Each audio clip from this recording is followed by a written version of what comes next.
Hi, I'm Dr Gemma Newman, your host for the Wellness Edit podcast with Holland and Barrett, and author of The Plant Power Doctor, coming out in January 2021. In this episode of our brand new podcast, we're going to be talking about how to eat well now.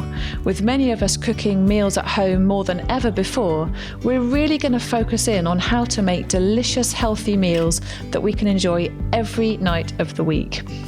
Joining me today for this episode of the podcast, I have Anna Jones, author of 4 books, including The Modern Cook's Year, A Modern Way to Eat, and One Pot, Pan, Planet, which is due to be released in March 2021.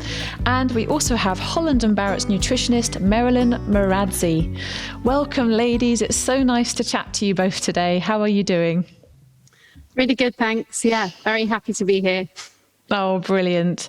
And let me just start with Marilyn, because what I really want to understand at the beginning here is a bit more about your food journey. How did you become interested in working with food? Okay, I would say growing up, because I was born in Africa, Southern Africa. So always at the back of our garden, we had at the back of our house, we had a garden and we grow our own tomatoes, onions and stuff like that. And then moving to England, everything is like, we get them in the supermarket.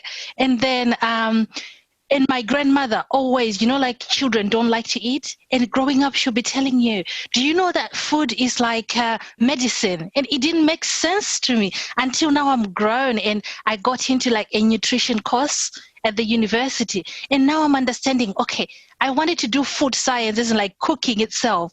And then on my second semester, I had to switch to human nutrition because I wanted to specifically focus on the human nutrition itself and also the in-depth and the scientific side of food and nutrition itself. So that's how I got into it. Wow. So it all stemmed from your grandmother.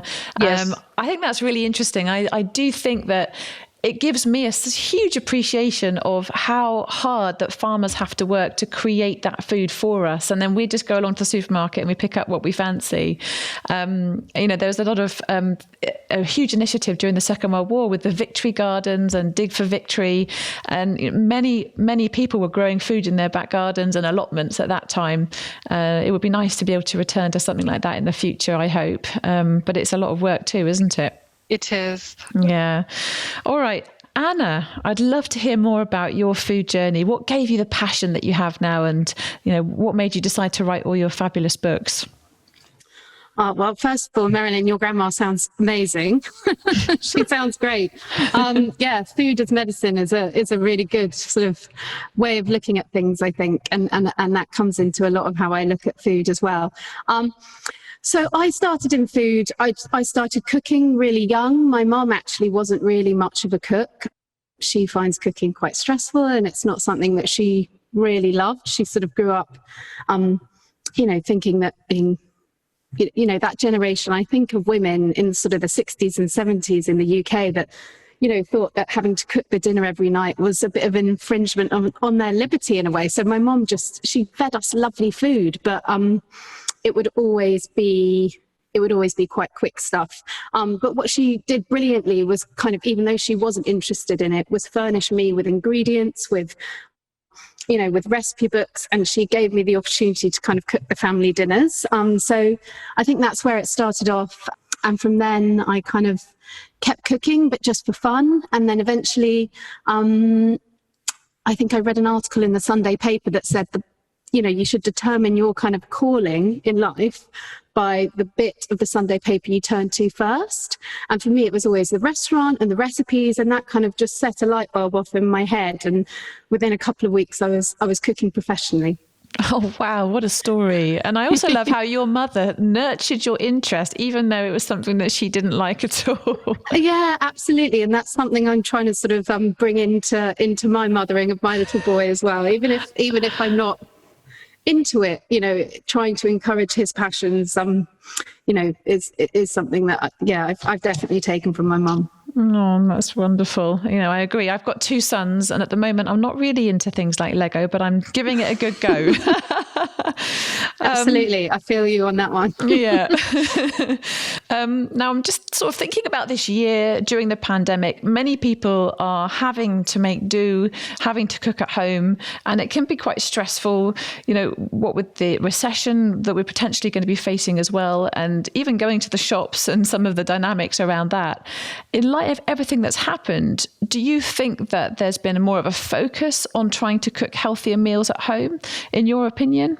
I do think I think definitely at the beginning of this sort of strange period of time, I think lots of people were wanting to make cakes, they were wanting to sort of treat themselves, they were wanting to perhaps have those sort of decadent meals that they might have at restaurants that they weren't managing to, go out and eat. But I think as sort of we've stayed at home more and people have maybe engaged in cooking a bit more, I think people have really realised, first of all, what goes in their food, because I think a lot of people, perhaps hadn't made cakes loads of times and didn't realise that nearly a pack of butter went into a banana bread or whatever. And so I think, that sort of re-engagement with cooking that's happened over this time, I think definitely has led people to want to eat more healthily as well.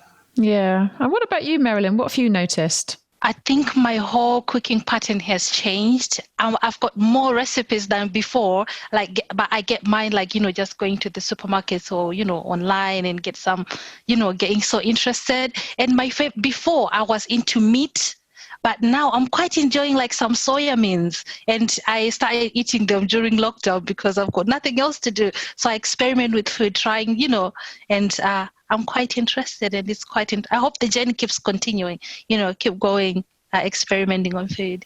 I think you're absolutely right. It's a great opportunity in lockdown if you're not unwell and you're not having stresses from other things, actually being able to become a lot more inspired by different recipes, by different eating patterns, incorporating more plant-based proteins, incorporating more delicious flavors into your meals. It's something that I think most people can really get on board with, especially now that they are having to stay at home more, as Anna has mentioned. So, going back to you, Marilyn, on this point, given your nutrition background, what do you feel it actually means to be healthy and to cook healthily? Have you got any kind of top tips for people on where to even begin? What I can say to people is what it means to be healthy. It doesn't mean absence of illness. That's the first thing.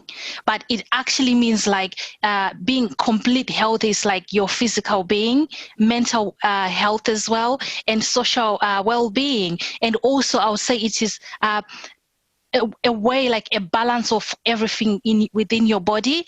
And also I would say including a balanced nutrition, and also having adequate rest, switch off the lights, no noise, just peaceful is very good. And also regular exercising. And I would say try to enjoy your greens, your, vegetables and plant-based meals if you can. Or maybe try to manage your portions, because this is lockdown. A lot of people, they are quite enjoying a lot of food. So I'll say being healthy, it means everything as a whole. Try exercise, mental health, and social well-being as well. Right. So health is about a lot more than just not being ill. It's about ensuring that you're putting the right nutrients in your body, that you're feeling good as much as you can, that you're moving your body, and that you're getting all that right balance. You mentioned try to enjoy your greens. Now, try to enjoy. Let's talk to Anna about how we can enjoy our greens more, because I think there's a real perception out there that perhaps healthy food is boring or it's lacking in something. What would you say to someone that had that kind of opinion, Anna? Well, I think part of the problem when it comes to healthy eating is that we sort of, we charge foods with a good or a bad energy, and actually really they're just foods.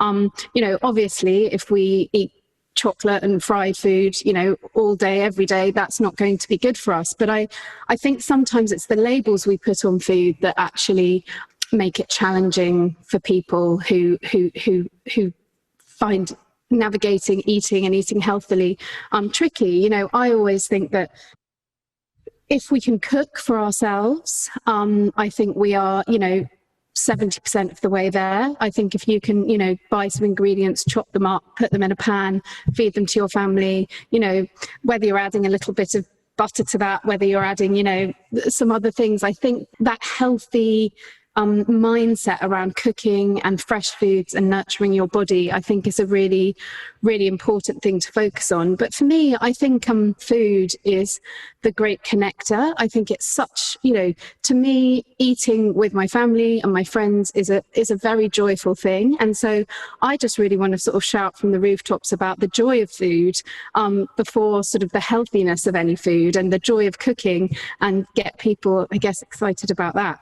That's a really great answer. The joy of food and the joy of connection, and how food can be a real way to connect people, family and friends. That's beautiful. And as you say, most people are eating ultra processed foods rather than fresh foods. So the fact that you're actually cooking something at home is a huge step in the right direction, which is something that we've all been perhaps forced a little bit more into recently, but hopefully that's a really good thing.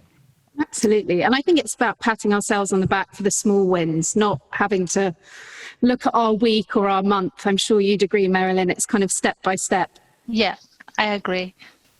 So talking about step by step, if you've never really cooked before, where would a good place be to start, Marilyn? What would be the first thing that you'd think of to start you off? If you've never cooked before, yes. I would say grab few stuff that you really, really like. I would say maybe the things that interest you first, and maybe read a book. Like you said, Anna is writing books. You can grab one and just get like some basic, stuff. Maybe making a sandwich, put some lettuce.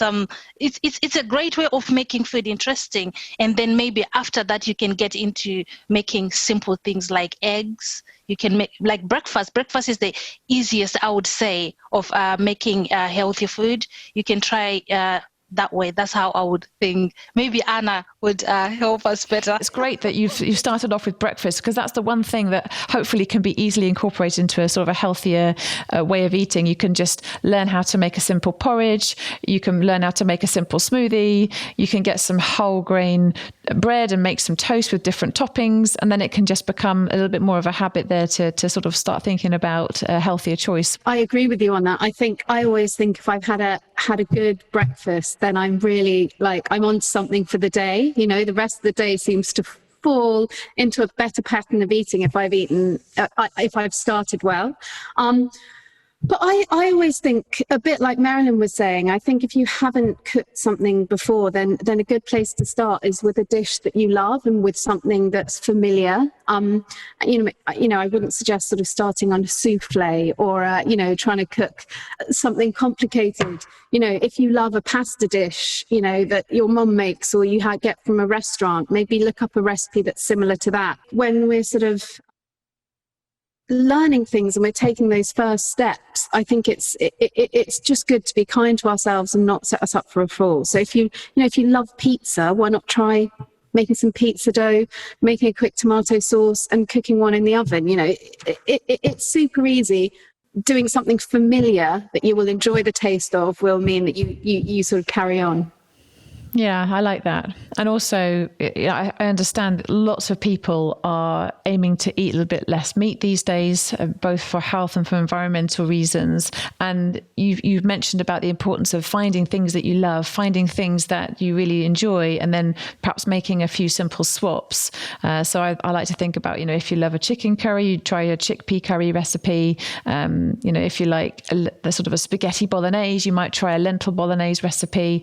And then perhaps experiment with different flavors, different sort of herbs and spices, and see how you go from there. And speaking of those kinds of store cupboard ingredients, I think if you've never cooked before, sometimes it's quite hard to think, what should I have in my cupboards? What would be some staple things that I should have for every time I try and cook something?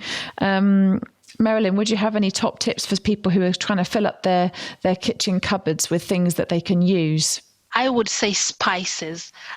Coming from the African background, we believe in spices to make food tasty. So I would say in your cupboard, have quite a lot of dry spices, be it chili, be it anything, and also you can have like cinnamon, you can have anything, black pepper. spices is the best thing. And in your cupboard, you can have things like beans and pulses. You can have dried fruit. You can have dried foods as a whole in your cupboard that can help you make nutritious and healthier meals later. Great tips. So thinking about different spices, thinking about different pulses because they last a long time. You don't have to worry about them going off. What about you, Anna? What would your top tips be? I totally agree with you, Marilyn. I love spice. And I think over the last few months when we weren't getting out to the shops as much, spices actually played a really, really important role in my cooking because I didn't have the bunches of fresh herbs that I might have popped to the shop for, normally. So, I really rely on spices. I think my top spices would be cumin. I think that's a really versatile spice. Smoked paprika, which I think as a vegetarian is a really useful spice because it adds some of that rounded smokiness that I think sometimes people miss with vegetarian food.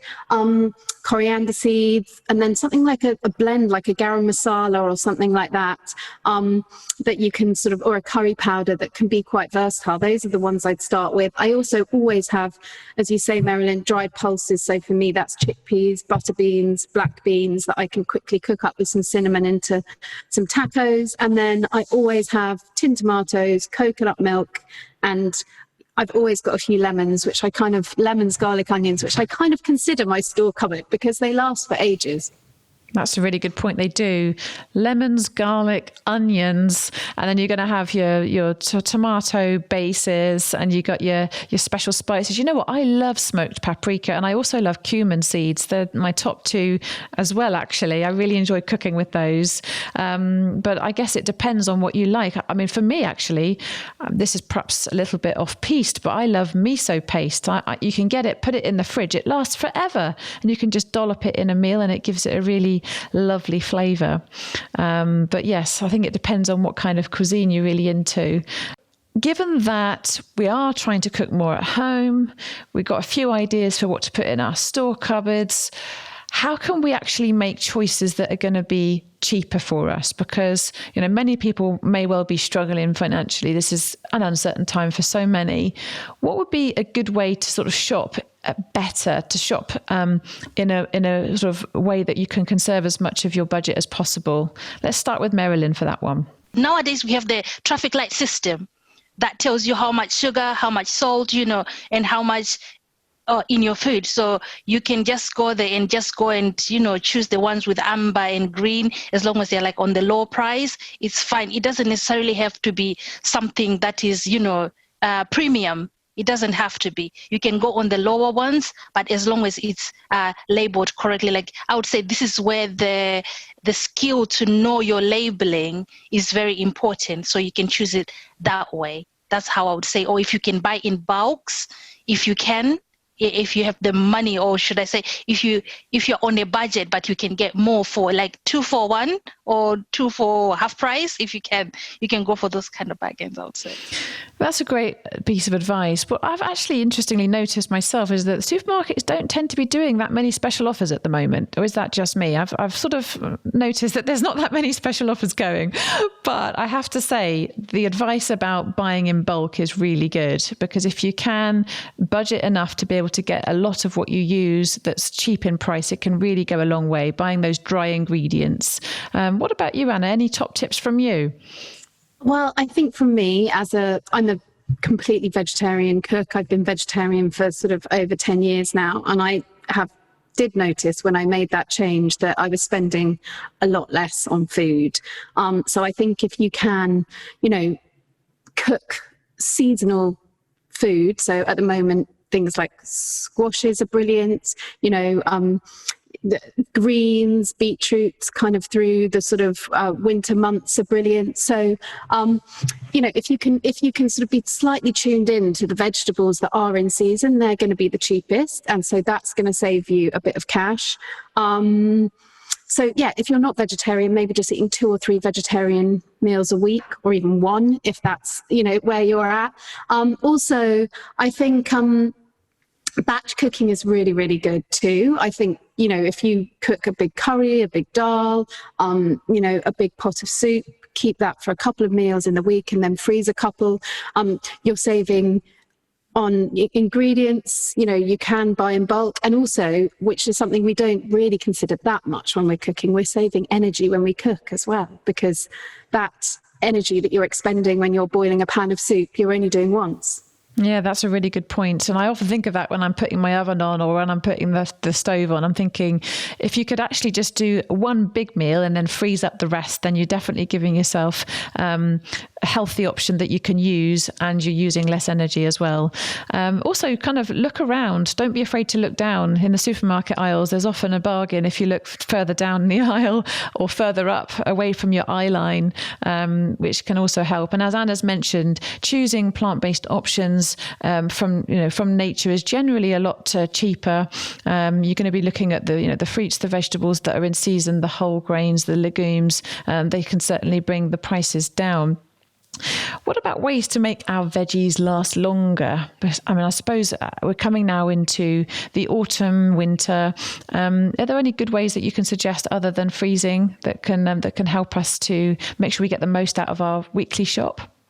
Marilyn? I always try to keep like my bananas and my potatoes in a darker place so that they last longer. And I always freeze, surprisingly. I know other than freezing, but I always freeze almost everything. Like if I buy tomatoes, I cut them up and put them in the freezer. If I buy onion, I cut them up and put them in the freezer. That's my way of keeping my food last longer. Yeah, you're right, actually. And I tend to do that with my bananas, because you know what? Bananas are one of the most wasted foods. And you can see when they're starting to go brown, you think, oh, I'll just pop that in the freezer, pop them into bits, and then you can make a smoothie out of them, can't you? Yeah. Anna, have you got any extra tips on that?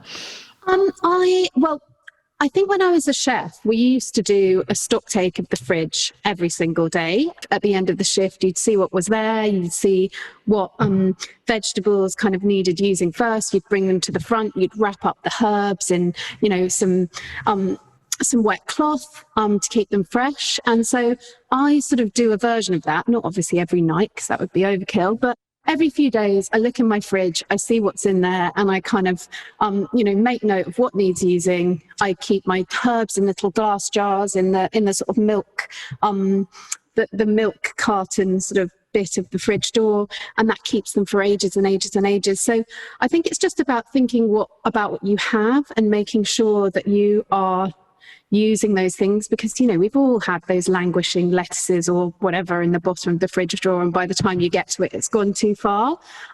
So I think it's a bit like thinking like a chef, and kind of really respecting and loving the ingredients when you buy them in the shop, but also while you're sort of keeping them at home. Oh, I love that. I think a bowl of cold, icy water will bring most vegetables back to life, as long as they're not moldy. A big bowl of icy water, a couple of lettuces. I had some beetroots the other day that had been in my fridge too long. I put them back in there. They soaked the water back up, and they were fine to use again. What a great tip. So do you have to soak them in the icy water for a while, or do you just kind of give them a dip? No, you just put, I usually just get a big bowl of cold water, put a few ice cubes in, and then depending on what they are, obviously if they're a beetroot or something, it's going to take a little bit longer to absorb the water, but a lettuce will absorb it quicker. So, I just pop them in until they're looking reasonably fresh again, and then it gives them a bit of a new lease of life. I love that. And also, I love what you said. Think like a chef. Take an inventory. So have a little look. What needs to be used up? Let's do that.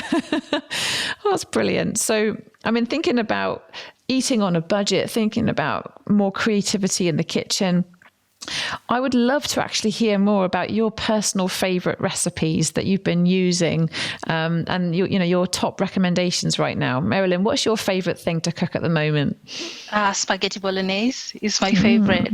With using soya beans is my favourite, and I like it because I have discovered that you can actually put some mixed vegetables to it.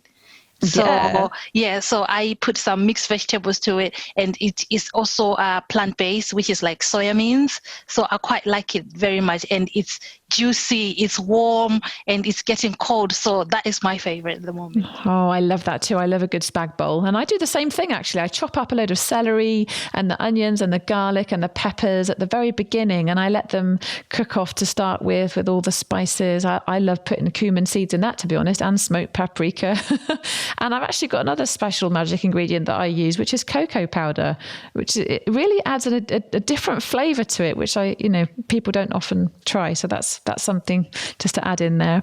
I'm going to try it. Yeah, you give it a go, see what you think. And if you've got any red wine left over in the fridge, then that's a perfect thing to do to make sure you're not wasting it too.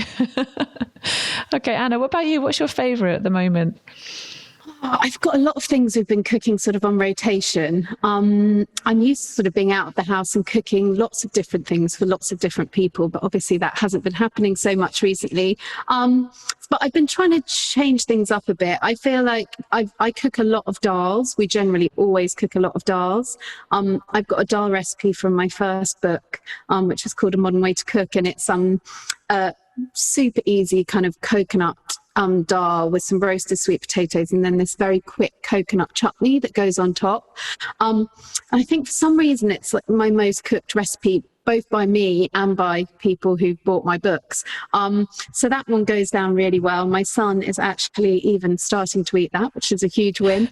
I love at this time of year ribollita as well, which is an Italian, it's a Tuscan soup. It means reboiled, which sounds very unappetizing, but it is unreasonably delicious. It's kind of potatoes, celery, carrots, tomatoes, some pulses, and that's all cooked down. Then you add cavolo nero, that lovely sort of, or any other wintry greens, and then lots of olive oil. And actually you tear in stale bread at the end. So it's a great way to use up that bread you haven't quite got to, but it's just such a filling, wintry, delicious dish. Basically, it's all I want to eat.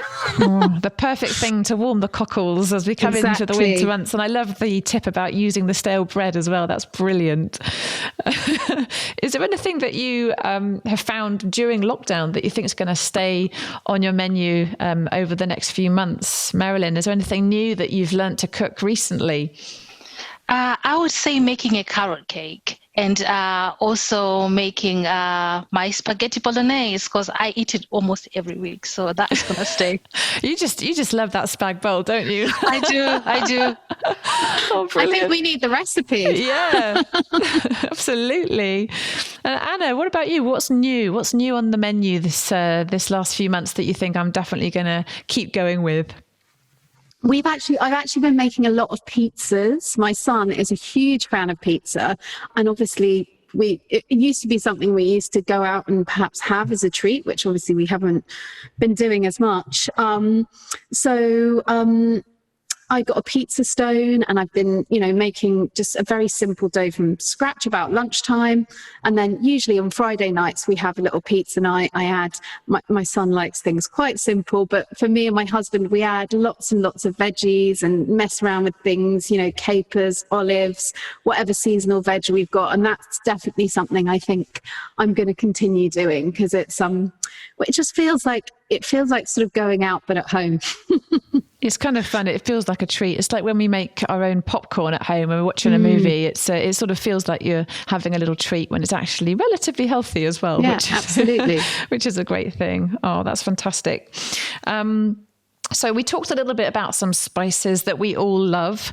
Have you got any other sort of secret tips for making everything taste that just a little bit better, Marilyn? I like olive oil. Olive oil, it has like this nice taste. Like, I love olive oil that I can actually eat it raw. Like, that's how much I love it. So I would say adding olive oil, and I can't remember what it's called. Maybe a type of truffle oil. They've got a really earthy flavour. Yeah, it has flavor in it, and it's like infused with chilies and garlic and stuff in it. So yeah, I quite like that kind of oil. And then I feel like that's the other thing that I would add to all my cooking, like infused oil. Oh, nice. And another top tip, I suppose, would be some sort of balsamic glaze, depending on what you're making. That's quite a nice little addition, and you can get different flavours of that, can't you? What about you, Anna? What kind of secret top tips have you got for making everything taste that just a little bit better?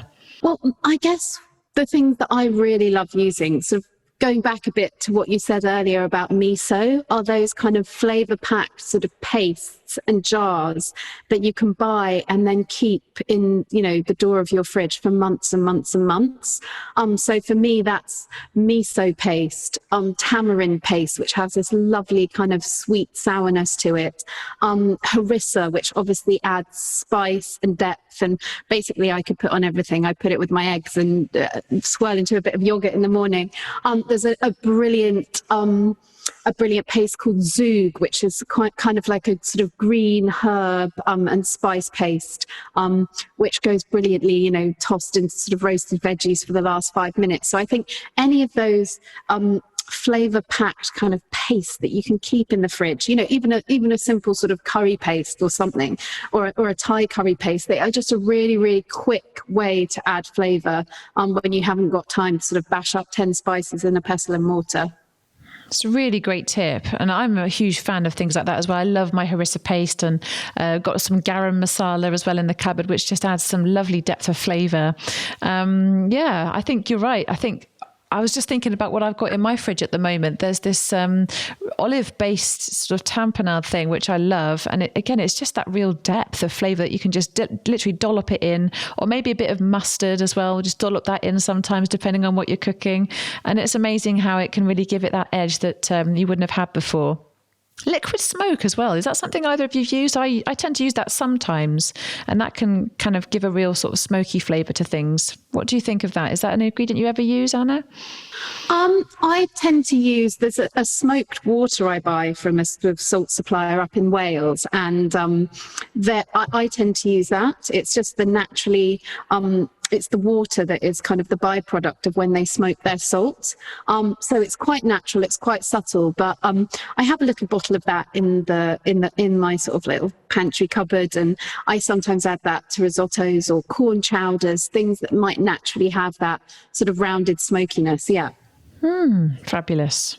And I think, having talked about all of these different things that we can try and add in, hopefully people are not too overwhelmed. I think basically, if we look at the essential ingredients, we're going to make sure that we can get things frozen, look at the store cupboard ingredients, make sure that we can pick perhaps seasonal veg, pulses for a cheaper choice.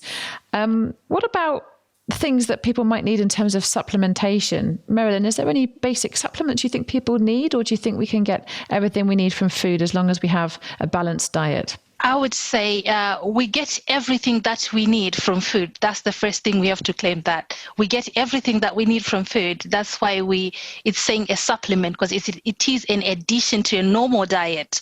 So people, they need to get that it's an addition. And on the addition, I would say there is no harm getting like vitamin C, or I'll say a multivitamin with like vitamins and minerals, like a good vitamin C from like 1,000 milligrams. It's very good because it helps our body with like the formation of protein. It helps our body with our skin, to make the skin, the ligaments, the blood vessels. We can also get vitamin D or vitamin D3. That is very good. We normally get it like during the summer outside from the sun, but because we are getting into winter, we can't get vitamin D3 or vitamin D. So we would get that one from like a supplement from 10 UG. I would say, that is the recommended one. So you can get good vitamin D3, which is very good for your bones. It also helps with the absorption of calcium, and calcium, we know it's good for our teeth, for our bones. So we need all this to help us with, to build our immune system together so that, it can prevent us from the colds and stuff. So I would say it's very good to have vitamin C, zinc, to have vitamin D3. Those, I would say, the main ones that we can have as supplements alongside a nutritious, balanced diet. All right. And Anna, what are your thoughts on that? I feel like I've just got like a tick from the teacher, because they're the supplements I mainly take. So I'm very glad to hear you say that, Marilyn.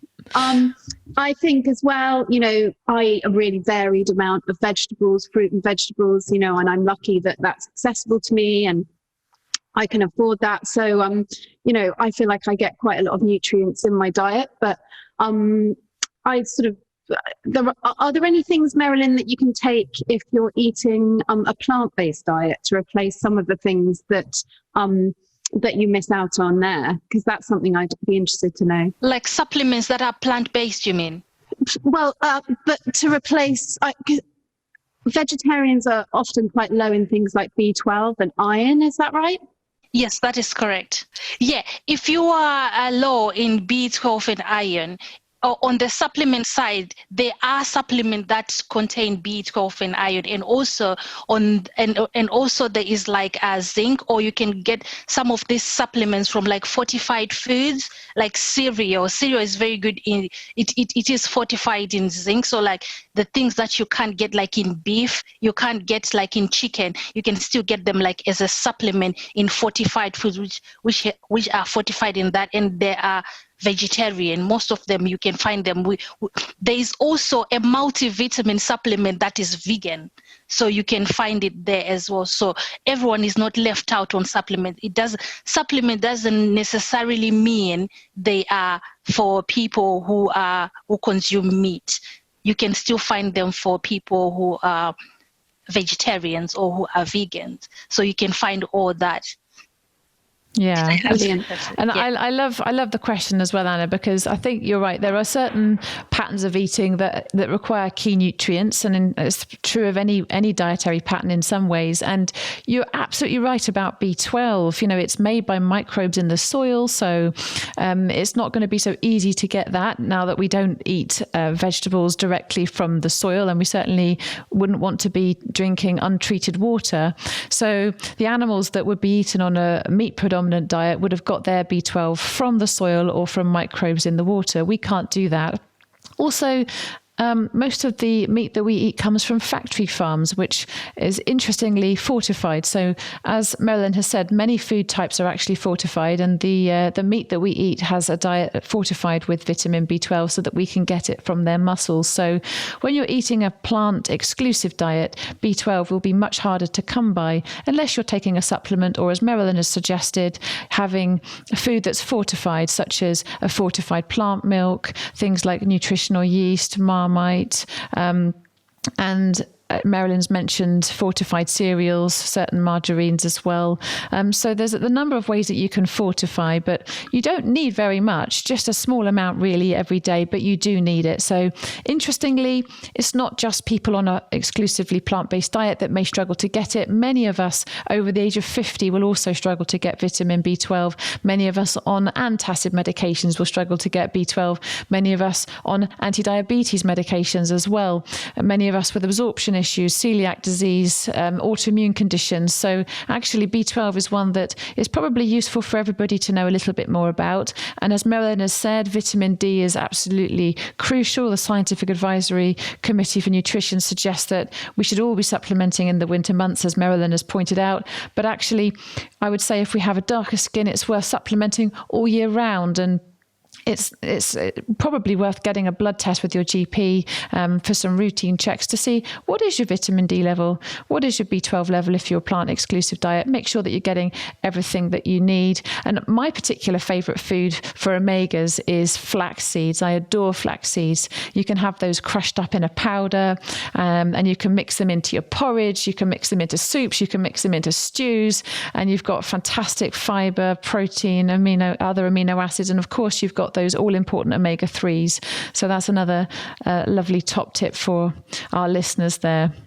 Have you got anything else that you would like to add, ladies? Anything else that you'd like to let our listeners know about to help them enjoy the journey and the joy of cooking? Marilyn? I would say go for your favorites and enjoy making them. Like Anna mentioned, like food is best enjoyed with like family and friends. So maybe you can make them together through Zoom or something, do things together, enjoy it whilst we are away from each other. We are so close, during the internet connection. So people, I would say, cook together, enjoy eating together, even you're away from each other. And that's what I would say. Oh, beautiful. And Anna, anything from you? Yeah, I think just to reiterate that message as well, I think food is so important right now. While the situation in the wider world is a bit challenging, and I think it's a brilliant way of bringing sort of joy and excitement into our lives 3 times a day. And so, yeah, I sort of, search out new recipes, try different things. And I think I've been doing some cook-alongs on my Instagram, actually, where people have been kind of joining in and cooking along with me, which has been really, really lovely and has, like Marilyn said, sort of forged that connection. So yeah, that's been a lovely thing. And I think cooking with family, cooking with friends, I've got loads and loads of recipes on my website, which is annajones.co.uk, if anyone's interested or, wants to know a bit more about some of the tips and recipes I've talked about. Oh, that's really great. So everybody can go and check out Anna Jones's website and maybe join in one of her cook-alongs if you fancy learning a little bit more and making some new friends as well along the way. Oh, so ladies, that's been absolutely fantastic. I really appreciate you both joining me today. Thank you both so very much. It's been really wonderful. Thank you. It's been a pleasure. Thank you. Thank you, Marilyn.